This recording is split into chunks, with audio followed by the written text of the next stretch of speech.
It is my pleasure to be moderating this panel alongside our esteemed panelists, Miguel from Arkham, Key from CryptoQuant, and Alan for Doom. Thank you guys so much for joining us. I guess to start, I think it would be quite helpful if you could each take 2 minutes and maybe share a little bit more about your backgrounds and your respective companies. Miguel, you want to kick us off? Sure, yeah. So my name is Miguel Morel. I'm the founder and CEO of Arkham Intelligence. Arkham is a blockchain analytics platform focused on labeling as many different wallets as we possibly can for the cryptocurrency ecosystem. The overwhelming majority of our customers are retail traders, followed by institutional traders who are looking to do one of two things. Number one, attempt to find alpha in the market by discovering new wallets and patterns of wallets that are owned by the same type of entity, and then analyzing their behavior in order to then take that in aggregate and try to make a collective approach of what the supply and demand market dynamics are in the current ecosystem, and furthermore determine if the price is going to go up or down, and that's what they trade on. And then secondly, an attempt to manage their risk, right? So analyzing portfolios, analyzing balance sheets of different companies that they're actually custodying with, for example, in order to try to protect themselves from all the sort of risks that exist in the crypto ecosystem. Hi, my name is Key, CEO and founder of CryptoQuant. We're a data provider. We provide analytics platform for institutional investors for quantitative trading. So CME Group, WorkQuant, and all these other major quantitative trading firm are our clients. And also we have a platform for retail investors. It's for tracking smart money and monitoring third-party risk, which is mostly by labeling, just like Arkham. But what's the difference from other data providers is that we aggregate all these on-chain wallets into one single, very intuitive matrix for traders. So we're building traders community who wants to derive trading insights out of the on-chain data. Cool. Yeah, hi everyone, I'm Alan. I'm at Dune Analytics. We're a community data platform, a data analytics platform, and it's basically a place where anyone can build queries and dashboards comparing different blockchains, different protocols, and then build on top of this via our API. And yeah, we work with most of the biggest blockchains, and we provide data for crypto companies, hedge funds, protocols, you name it. Fantastic. No, thank you.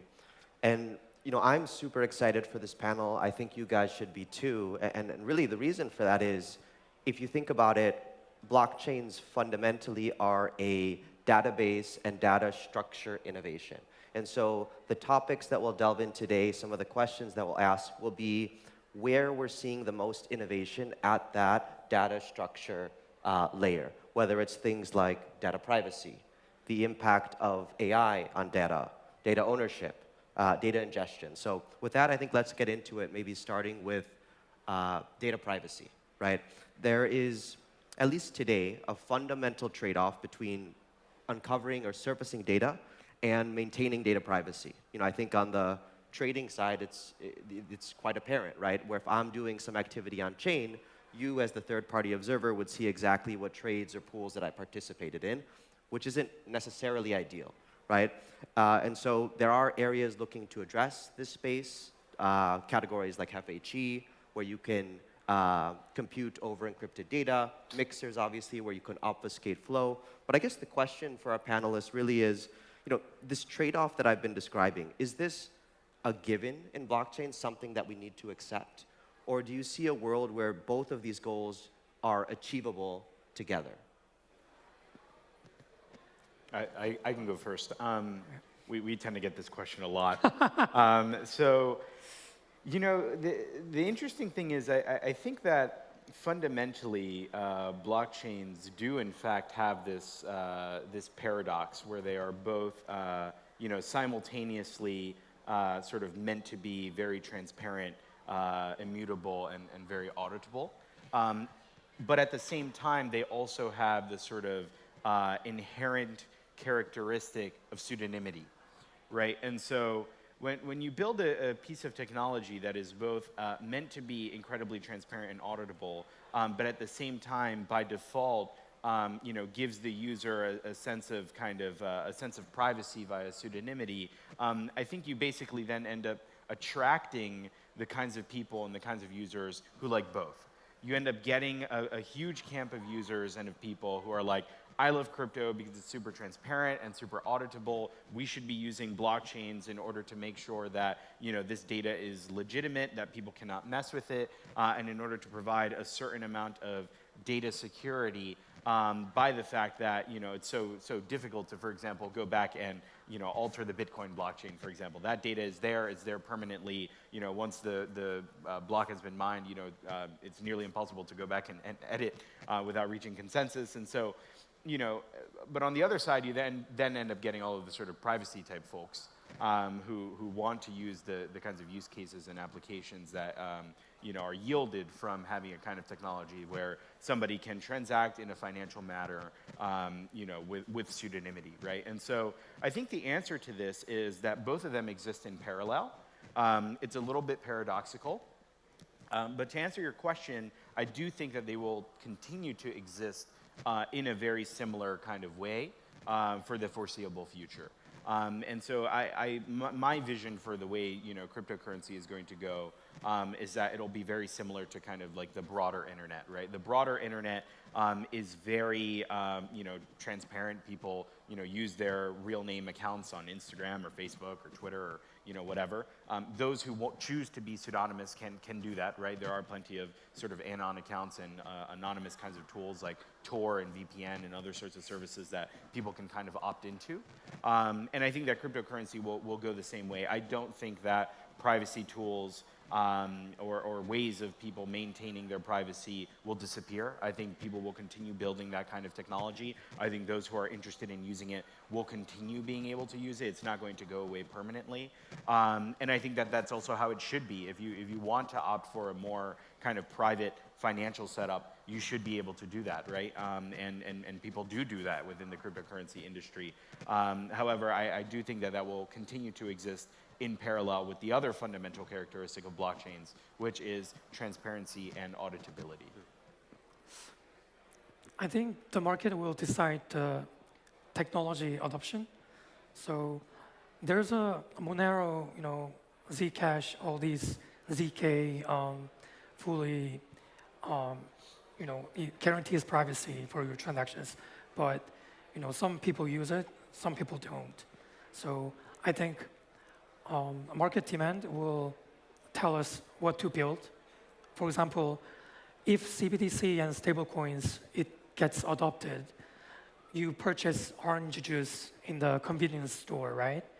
And you can basically aggregate demands for the orange juice around the world in every 15 seconds by block time, right? So if you think about it, once we need to calculate orange juice supply and demand, to calculate interest rates for the world or the nationwide matrix, people will put some data there, and people will exclude some privacy data. It all comes from the demand, I think.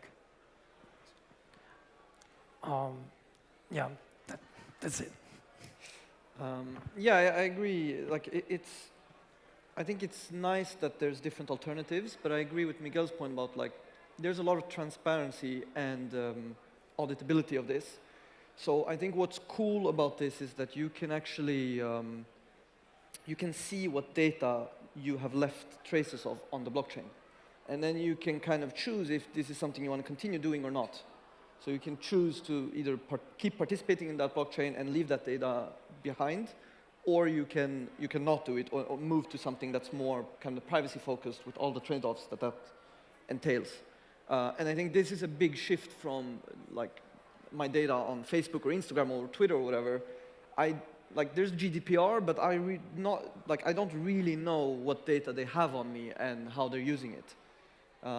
So I think that's kind of the most interesting part about this, that I could see potentially what they have on me, and then I can either not participate or to participate.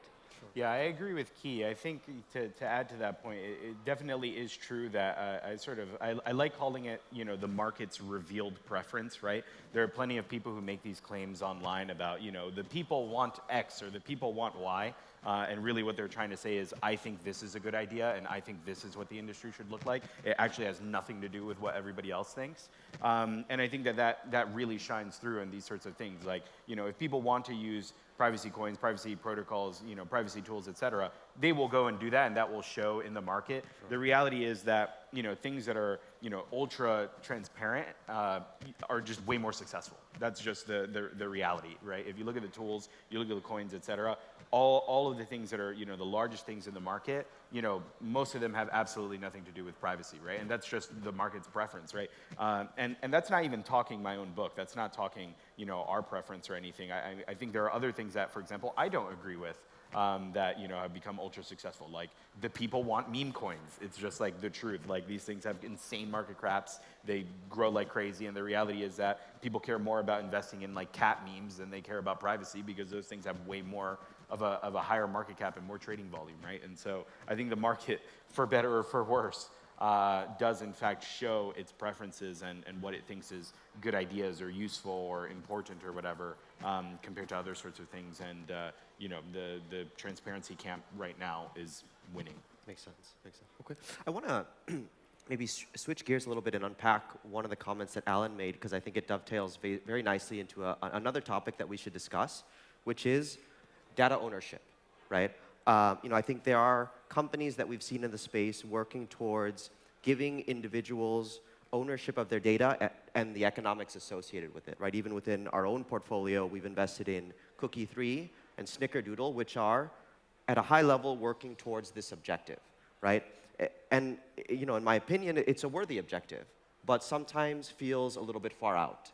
And so the question I have for you all is, where do you think we are in the process of providing individuals with ownership of their data? And frankly, how realistic is it given the backdrop of Web 2 business models today? Tough questions. But I specifically remember when Arkham launched, some people talking about their platform product is really great, but people worried about doxing people. Actually, my address is also doxed on Arkham as well. At first, I feel like, oh, my privacy got breached. You know, I felt bad, but at the same time, you know, just like market demand, okay, I'm gonna split my addresses for privacy, but also for the, you know, disclose to the public. And Arkham did really good job in terms of the transparency. So when someone, you know, some insider trading or some proof of reserve, and these are really important and advanced the industry. And once we do like these type of experiments in on-chain data, market will decide what to do and don't, and eventually we basically educate the importance of the privacy for each individual. For now, I think most of people, they don't understand why privacy is important, why Bitcoiners and other crypto people care privacy. But once they feel, feel just like in my case, they will care the privacy. And on-chain data provider and platforms, our role is very important in that perspective. I think one interesting thing here is like, so my individual data might not be very interesting to a company, but if we're like 1,000, 10,000 people organized somehow, and we together kind of want to sell our data, and we opt into that, I think that can be an interesting way of doing this. And I don't know, maybe it could be organized via some DAO structure or something like that. where you have this kind of almost like a data union or something, where you explicitly sell your data to someone, but you know who, and you get compensated for it as well. So kind of flipping the Web 2 world where they are just selling your data and profiting from it, but you don't really benefit from it. So yeah, I think that can be an interesting thing to explore in the future. Yeah, I think from our perspective, we've taken a really interesting approach, which I think has caught a number of people off guard, which is that in building our platform and in releasing all of this data, we've at all points in time tried to make the data as accessible as possible, right? In the beginning of my business, I had to make a decision. Okay, are we going to be kind of like a SaaS kind of company? Are we going to be like a B2B institutional kind of company? Or are we going to do a kind of direct consumer application where we try to get as many users as possible, right? And my philosophy as an entrepreneur has always been that the value of your company, roughly, obviously there's speculation and other sort of market dynamics at play, but on a very high level, the value of your company is directly in proportion to the amount of value that you're producing for the world and for your user base and for your customers, right? If you look at all of the largest companies in the world, they have a dramatically outsized impact on number of people, in terms of value that they're producing for people, and what they're bringing to the table. So I think in terms of Arkham, we've been pushing that as much as we possibly can in trying to deliver value to the cryptocurrency ecosystem by building some of the best tools, by providing some of the best data, and by making it as accessible as possible for everyone, right? Many other companies don't take that approach, right? There are plenty of companies that do data mining and data analysis, and then they're just sold to a small kind of cabal of institutions or government regulators or law enforcement or something like this. And I think that there are now more blockchain analytics companies trying to break out of that mold and not just trying to sell to the government or something, but rather actually providing this transparency and auditability to the community in order for them to try to keep themselves safe. And I think that that's been sort of our part in at least attempting to make, for example, people aware of the sort of information and data that already exists about them on the internet that is most likely already being used by other kinds of institutions for more private purposes now in a kind of public manner. And you can take further steps in order to, for example, if you're interested in obfuscating or protecting your future wallets, now you know better ways of being able to do that. So that's my kind of general read. In terms of whether or not people will be able to own their data in the future, I think it's going to be very difficult. As, if you're using a platform that a company has built that they're trying to extract value out of, and they think that they can sell it in private or something like this, it's very, very difficult to try to retain, ownership or financial royalties or something of your own kind of information, because it goes against their incentives. We have no reason to kind of sell this sort of data in public or in private, because it's all public anyway, right? Like anybody can just go on Arkham, and like everything that you see there, that's what every single one of the users gets. That's what we see internally, and everybody's getting it for free, right? There's no back channel. There's no point, right? And so I think the more companies can kind of move in that direction, I think the better and healthier the data sort of ecosystem is going to be. Makes sense. Great. Let's move on to another topic, guys, which is, it would not be a 2024 panel without bringing up AI in some form or fashion. And maybe the broad strokes of the question is, we're obviously in a position today where AI is making leaps and bounds forward at a very rapid pace. We ourselves have seen many companies that are attempting to productize AI across the value chain of blockchain. We invested, for example, in a company called Hypernative. They do, it's basically an advanced AI monitoring solution for detecting vulnerabilities in smart contract code. But there are many other use cases. And so I'm curious for you guys, how are you currently utilizing AI in your businesses? And how do you see it impacting your longer-term product roadmap, if at all? For now, we've been using AI to identifying addresses. So if you build a model that determines whether this is exchange or not, its accuracy is around 85% ish. So that's the one thing. And secondly, I think AI really helps us to interpret smart contracts. So whenever we build the abstraction tables for certain smart contracts, we ask AI to decode all these data. And lastly, I guess on-chain data is for transparency, but ordinary people, they don't understand how utilize on-chain data and how interpret those data to get the knowledge they wanna they are curious about. So we're building analyst community, and based on these on-chain analyst community, their contents, I guess we can train some kind of AI analysts, but its accuracy is not like really helpful for now. So I guess it will take 3 to 5 years to make it actually helpful. For now, it's like just for checking whether this is fact or not. But it's hard to make those AI models to become more financial advisor. So we recently released a product that's called Dune AI. It's basically, so our main interface has always been writing SQL queries and getting data that way.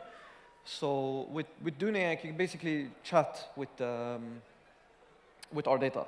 So you can just type like what was the volume of DEX trading in the last 24 hours or a week.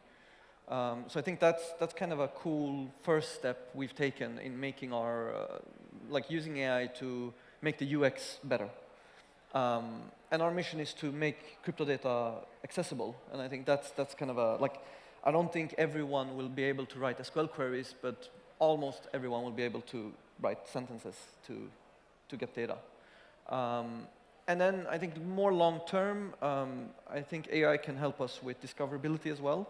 We have over 1 million tables that you could query, so just like doing normal search can sometimes be a bit challenging. And then I think another thing long term, we recently partnered with Snowflake to make our data available on Snowflake. So I think other people using blockchain data to build models, I think it's also still kind of early and untapped. Yeah, the majority of our usage of anything kind of AI, data science, machine learning related has been with the labeling. With our platform, for example, we have millions of entities and over 1 billion labels that we need to manage. That cannot be done manually, right? You need some automated assistance to be able to do that.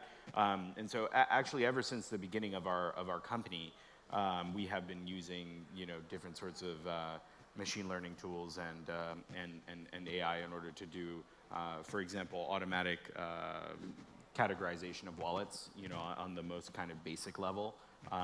Certain wallets fit particular patterns, right? Like deposit wallets will always later transfer to, they'll receive money from like a gas deployer and then they'll always transfer to a hot wallet. And so these are the sort of automated kinds of things where you can do things such as deposit wallet detection, and then if you're able to detect that something's a deposit wallet, but the hot wallet is unlabeled, then maybe you can then use that to make a prediction about what exchange it belongs to, right? Based on the pattern of the users or the wallet surrounding it or the other hot wallets that it's interacted with, et cetera. And so if a human had to go and do that across every single wallet on chain, it would take an unbelievable amount of time, right? And so this is one of the use cases for us of different sort of machine learning tools and artificial intelligence.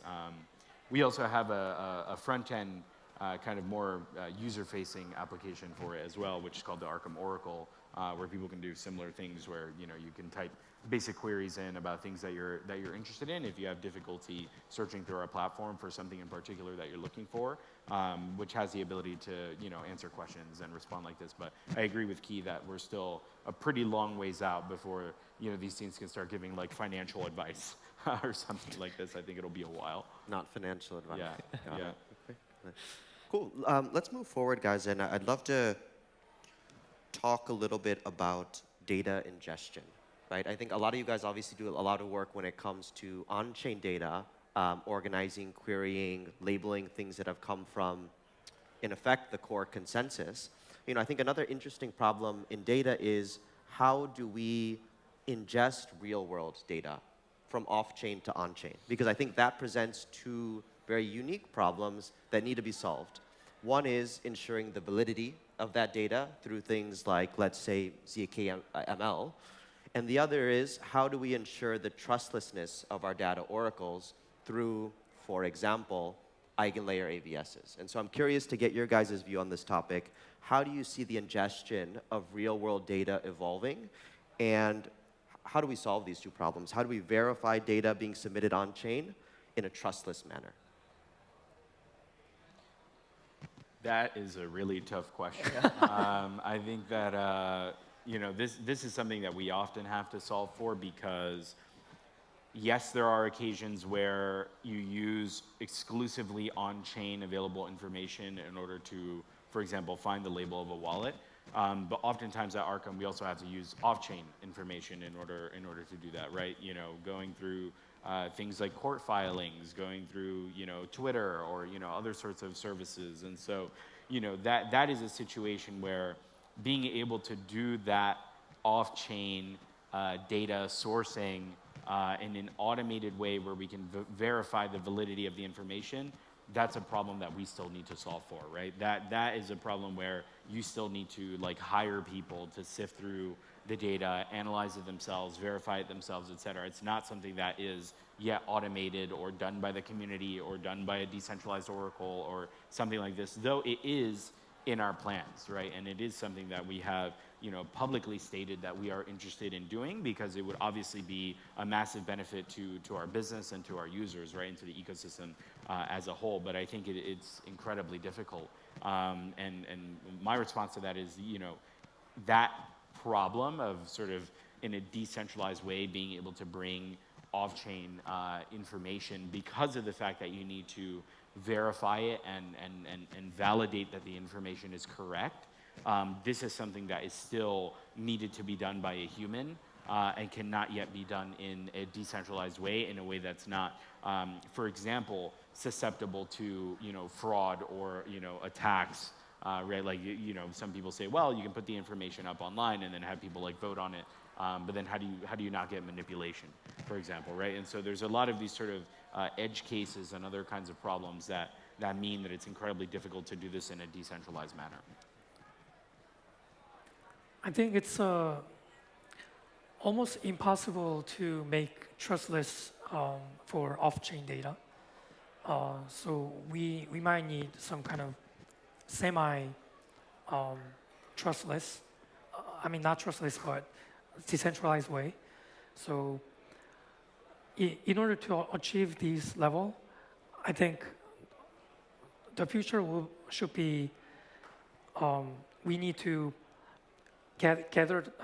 make blockchain get adopted. For example, the way that all the alternative data providers gather the data for the consumer, index or other indexes, they just call to, for example, Chicken Factory, and then ask about, hey, how many eggs hatched today? Get today, and then they just put these numbers into Excel file, and they gather the data. And it's lagging, and it's not very scientific, right? So in order to get those off-chain data for example, once stablecoins, CBDC, Bitcoins, these P2P payments are, pretty widely get adopted. They can do some kind of smart contracts and then put the numbers correctly. If they don't put numbers not correctly, and it just like got founded, we can just slash them based on the smart contracts, for example. So I really believe the future of on-chain data will be like change the monetary policy around the world. And off-chain data can be trustless if we get them into a smart contract and then build some kind of slashing policy.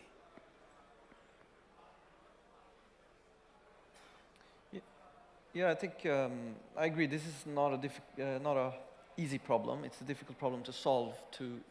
I think in general, to be able to trust data. I think in our case, we rely a lot on our community to to build models and to for example submit labels and stuff.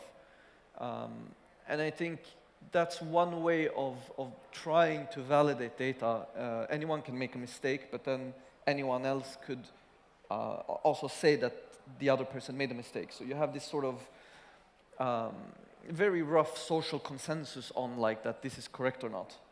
And I think transparency is important here. It's like, okay, if you have any data, where did it come from, and why did they publish it at the time that it did, and so on. And I think in that way, you slowly start building trust, and then you can choose if you want to trust a certain provider or not. So yeah, I don't think it's an easy problem, but I think there's ways to slowly get there. And I think, given that it's permissionless as well, to sort of publish this data on chain, if you don't like what Chainlink is doing or whatever, you can just publish your own data somehow and start building up something that way, which I think is also quite interesting. Makes sense. Great.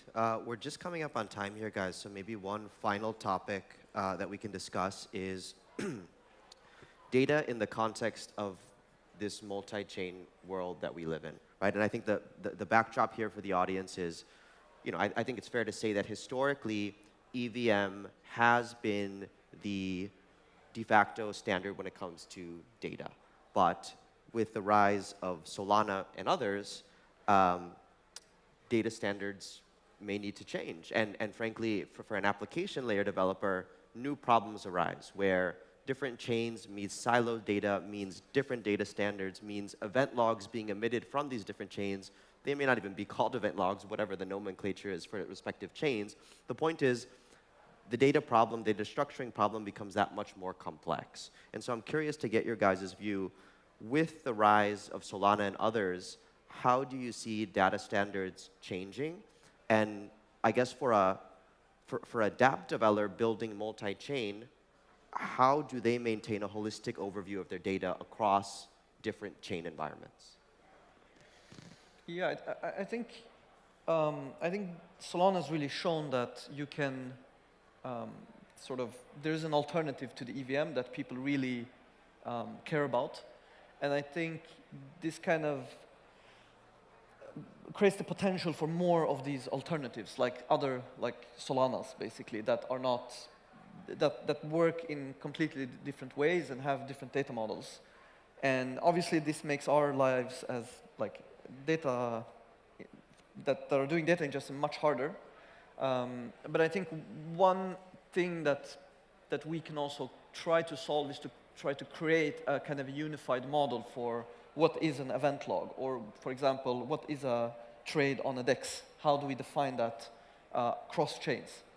And I think there's many of these cases where I think it's our job as analytics platforms to try to make sense of all of this and create some sort of standards cross chain, so that you can actually compare things between all of the platforms. I think it's a great question. Whenever we expand our data to other chains or new altcoins, decoding smart contracts, it sucks. I mean, it's too many, and there's no standards. Hey, you're DEX, and how we can calculate your DEX revenue, right? And the way that to calculate their DEX revenue is different from others.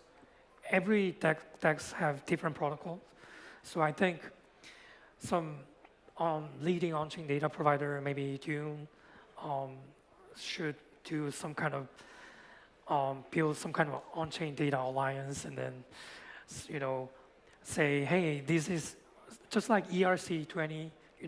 Hey, this is standard to calculate DEX protocol revenue, and then data providers like us, we can calculate more easily those protocol revenue, because the way to calculate these aggregated metrics differ from data providers. So some data providers say, here their protocol revenue is 3 billion, but others say it's 2 billion. This discrepancy comes from just standard, how to calculate, aggregate the data out of the smart contracts. So we really need, I think it's the right timing to do some kind of building standards for the industry.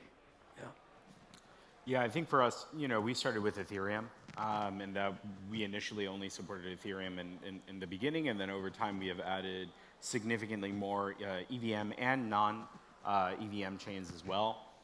Broadly speaking, what we've tried to do is analyze where the majority of the real on-chain activity and volumes are happening, and then use that as a kind of guiding star for which chains we are going to end up supporting next, because as Key mentioned, it's a huge pain to actually add support, and there's ongoing costs, and there's all of this maintenance that needs to do, and all of these different chains end up getting upgraded, and et cetera. But the reality is, when I first started the company, Ethereum was, kind of like one of the only shows in town in terms of where a bunch of the activity was happening, obviously besides Bitcoin. And now that has grown, and there are other chains that have their own, massive communities that yell at us on Twitter and stuff in order to add their chain for them to do analysis, right? And so, it's our job to try to provide this information to the largest amount of users that we possibly can, right? And so, from my perspective, I do believe that crypto will continue to be multi-chain, and that more and more of these ecosystems will pop up. I'm not sure that we'll ever get people to agree on following a standard process, and likely that is that's a stone that us data providers will have to keep hauling around. But I do think that the more of these that exist, the better. The more sort of anti-fragile our ecosystem becomes, and it's just up to us to build as good of a tool as we possibly can. Makes sense. Yeah. Well, with that, guys, we're at time. Thank you so much to each of you for joining us. And for those in the audience, please join me in a big round of applause for our panelists. Yeah, thank you.